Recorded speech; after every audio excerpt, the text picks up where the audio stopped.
Hey, this is Class Creatives, and in this video we'll look into Illumination's creative process for the Super Mario Bros. Movie series and how animators use Autodesk Maya.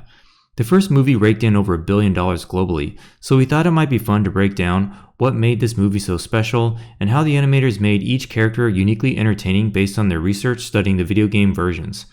We'll talk about how these animations were made, some of the technical limitations they had to face with the video game's historical fanbase to stay true to the source material, some of the clever ways they took the game's designs and created something new for the Mario fanbase.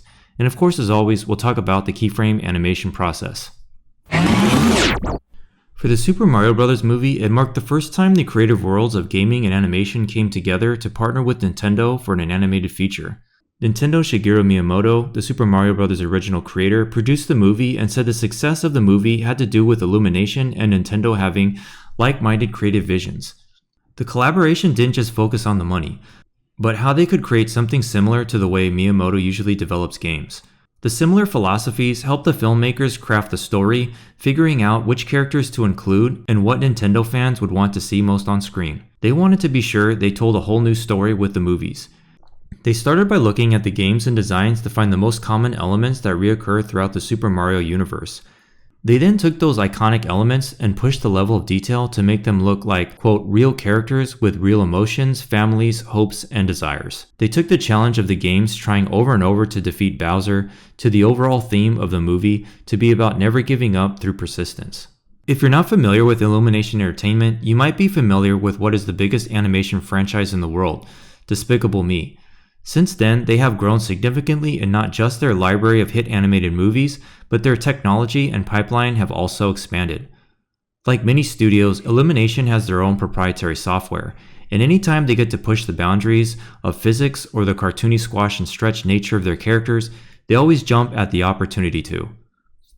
Like most features, their process starts with storyboards and previs. With Mario, they did 2 passes of previs, with one focusing on layout and camera, and then progressing to a version including the characters. The art team aimed to remain true to the nature of Mario from the video game franchise, but also wanted to push the animation medium with squash and stretch, along with integrating effects, composition, and lighting across multiple departments. They also made sure to include wear on Mario's overalls, and you can even spot the leather texture on his boots. They used Nuke to have particles flowing on Mario's face, along with lots of layers that were comped and lit. When it came to animation, they had to take it to the feature level for the big screen. Adding more subtle expressions to give him more life and personality were critical for the animation team. In the games, the characters are by design like puppets controlled by the player, but for the movie they needed them to feel like real humans. The amount of polish on the movie was taken to a significantly higher level of detail than the 3D games. They also had the liberty to take their time and go in and refine every frame on the character's performance. Just like Disney and Sony Animation, taking that personal time to shoot reference and act out performances like all 3D features is also a key piece to Illumination bringing that extra realism to their character animation. Speaking of feature animation, it's not uncommon for character rigs to have special Mr. Potato Head-like features that come apart to create extreme expressions to hit big moments during movies. And with Kpop Demon Hunters, they had what they called chibi features, and they would be individual pieces of eyes, noses, and various other facial features that when overlaid on top of the standard character rig would look extra exaggerated to the cinematic camera, but in perspective would look completely different. Animation tests are also critical in feature production to test character rigs, and even smear frames by duplicating limbs and to test visual effects cheats to give perfect lines of action to character silhouettes during pop frame-like moments. And something that still is a lot of interest is the fact that both Sony and Illumination are still using Maya for the rigging and animation features. Disney recently revealed they're using Presto, which was previously only used by Pixar for Zootopia 2, but they are very much still using Autodesk for various other parts of production, including tracking with Flow. Unreal Engine played a critical role for Kpop Demon Hunters' layout and previs pipeline. With Unreal, they were able to get final renders right after the layout stage. For the bathhouse fight scene, for example, they were able to get the materials to feel wet, reflective, and foggy right in the engine. Since everything was running in real time, they were able to block out the entire sword fight with visual effects in just 1 week. They chose to use Unreal's control rigs since it ran incredibly fast, so they could drop 20 to 30 characters into a single scene without any lag. For the massive concert sequences, they had a modular character system, With just one body type, they mixed a bunch of different hairstyles and outfits to mix and match for endless combinations. Using Unreal's foliage tool, which is usually for painting things like trees and grass, they were easily able to paint in an entire audience of fans with ease. This real-time foundation in Unreal made their layout process 20 to 25% faster. So this is yet another example of how Unreal is completely changing the game on how it is used to create animated movies. Is it your dream to someday work for Illumination? If not, feel free to skip ahead to the next sections or stick around if you're just curious about what they look for in artists they want to hire. We create videos like this one to not only show you how 3D animated features are made, but to also give you a chance to learn the exact workflows necessary for your career or even your own personal projects. Most feature and AAA game studios will want Maya Experience or something equivalent if you're an animator, and ZBrush or equivalent for character sculpting. Several of our instructors actually work for some of the top animation studios in the world like Disney and Sony, so you can learn from them in our courses covering everything from animation and rigging to environment and game design and character creation. We'll have some links in the description if you're interested in taking your art in a new direction with us. For Pixar's Hoppers, early animation tests were created in 2D that have a very Ghibli-esque look in a scene of King George and Mabel traveling down a river. They created a world that feels more handcrafted with characters that look like they are plush toys brought to life. Much like Zootopia, they didn't want the animals to feel like humans in animal suits. Instead, they focused on simple, readable shapes. Character designs are built from beans and circles, giving a softer, rounded shape to them.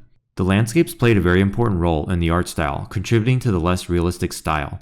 They created a new workflow that allowed the team to take each individual leaf and replace it with a painted brushstroke. This gave the feeling of being in nature without the harsh reality of what a typical 3D environment would look like. Animators shared that much like Spider-Verse, they targeted aiming on 2s to give a bit more flavor to the movement, but it was not a strict rule where in specific cases animating on 1s and 3s would be used where it made the most sense. One really neat tool that Sony used on Kpop Demon Hunters was the ability to use spheres to dictate exactly where they didn't want motion blur. This way they could protect some of their custom-made smear frames and little touches while still maintaining depth and camera movement enhancements. When it came to animating on beat to musical numbers, they didn't just guess. They actually had little bouncing balls in the corner to animate to, so that the animator could ensure that timing was exactly on beat to the music. It's an exciting time for animation, with some new franchises taking off and becoming huge hits for both Sony, Disney, and Illumination. And even though these are mostly still the familiar 3D animated look we have come to know versus the more stylized 2D enhanced movies like Spider-Verse and GOAT, they are finding unique ways to push the storyboards and video reference planning to push results on screen in fun and innovative ways with each feature they produce building upon their legacies. And on that note, let's get back to Illumination's Super Mario Bros. Movie. For the Rainbow Road shot, the camera had to chase all the characters, and the road was a volumetric entity with clouds inside. They had to ensure that the road was not just something solid, but completely lit like a rainbow. For Bowser's Lava Lake Keep, they had to ensure that all the layers of smoke along with the lava had to be stylized yet work with all the characters in the scene. They aimed for a realistic lighting approach but still had a bit of cartooniness to it. Bowser's airship in the movie is completely different than his airship from the game. They wanted to combine his castle and his ship in the design. The Mushroom Kingdom had a lot of modeling and procedural environments in order to do the set extensions. Since it's an iconic location from the game, they had to pay close attention to not disappoint die-hard fans. They also used the two kingdoms to be different by having the world of Bowser take place at night, while the Mushroom Kingdom sequences take place in the daytime. As with all CG night sequences, they are easier to hide elements with mist and darkness and with high contrast lighting. However, during the day, it's far more complex to light the characters and keep them believable but also interesting. Some scenes are directly inspired from the games. They tried to add a more cinematic environment on a bigger scale while being respectful to the source material. Direct inspiration came directly from the first level of Mario, and even ends with jumping on the flagpole and sliding down next to the little castle. Direct constant feedback was given from Nintendo, such as the signature elements of the question boxes being included directly in the storytelling. They made them opaque with a little light source inside. They are basically the same as in the games, but with a bit of magic added to help them fit with the movie. The biggest event from the movie that was one of the craziest ideas was Bowser's singing concert for his girl. They used key lights and lots of references from jazz concerts for the cinematic moment. They wanted to keep the idea simple with him and the light singing. For Lumily, they didn't use classic shading, but instead opted for a volumetric-based character. This character ended up being quite difficult for them to animate since it's a star shape.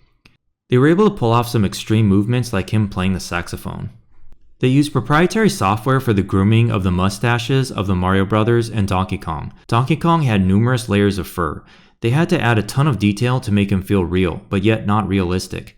They had to do a lot of tests to be sure that he looked real, and that he had good surface scattering, along with the texture and painting to keep his appeal.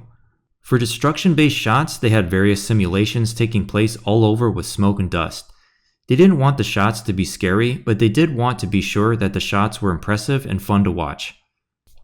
To achieve the look, they did a lot of in-house rendering, and with each movie they produced, they were able to achieve more realism along with advancements in technology. Well, that about wraps up this video on how Illumination Entertainment's Super Mario Bros. Series uses Autodesk Maya for animation, and why it's still such an important piece to the feature film animation creation process. As with all of these big movies, it really is a team effort, and the departments work together to do their best to bring something new to the movie. The combo of working with Miyamoto and Nintendo helped create something unique to the universe of the Mario series at the feature film quality level. If you love seeing how top-tier animation is made, we are partnering with Hobbs Sakuga to open up the locked archives of Japanese anime production. Hit subscribe so you don't miss it. We hope you enjoyed our insights and the research that we did for this video, diving into tons of Instagram posts, interviews, and documentaries to highlight the animation process together. The newest entry in the series looks better than ever. Will you be watching in theaters on release day? Let us know your thoughts in the comments. And don't forget to like and subscribe, and we'll see you in the next one. Perfect.